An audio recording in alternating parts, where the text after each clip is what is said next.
Welcome to our channel. Don't forget to subscribe and hit the bell icon, so you won't miss any of our content.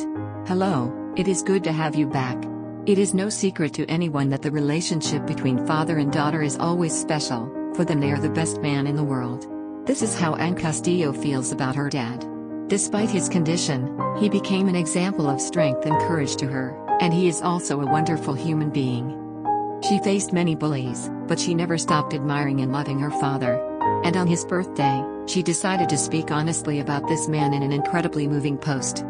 Today we want to share with you Anne's letter, and words are not enough to describe how beautiful this letter is and all the feelings it can arouse. Dear Dad, today marks a very special and very miraculous moment of your life. You turned 50 today, and I am so blessed that you continue to live such a long and beautiful life. Doctors are still amazed by it. I know you won't be able to read this because I don't know if you have Facebook, but I want the whole world to know how proud I am that you are my dad.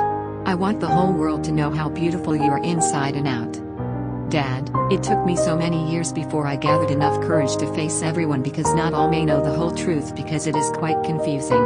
Back in grade school, I would be picked on and bullied because they said you were different.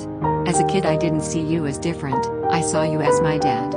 I didn't understand why they were making fun of me and calling me abnormal. I understood this later on, and it made me a coward. But you deserve more than the coward daughter that I am. You deserve love, understanding, patience and acceptance as any individual with Down syndrome should. Here I am composing a birthday greeting to you because I've never done such a thing. You deserve so much more. Dad, you are the strongest and the bravest human being I know. For almost all your life, you have allowed doctors to insert needles in you, surgeries here and there, a lifetime doing dialysis and a long list of limitations.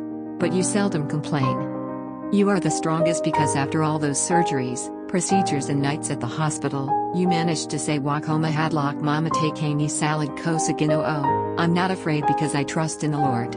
You always put a smile on your face after a long day at the dialysis center, or after a hypoglycemic episode.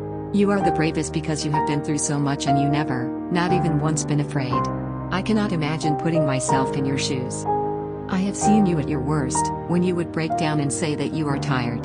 Hearing those words kapoina, I'm tired, or sakit kaayo, it really hurts, made me cry for days, and I couldn't bear going back to the hospital anymore.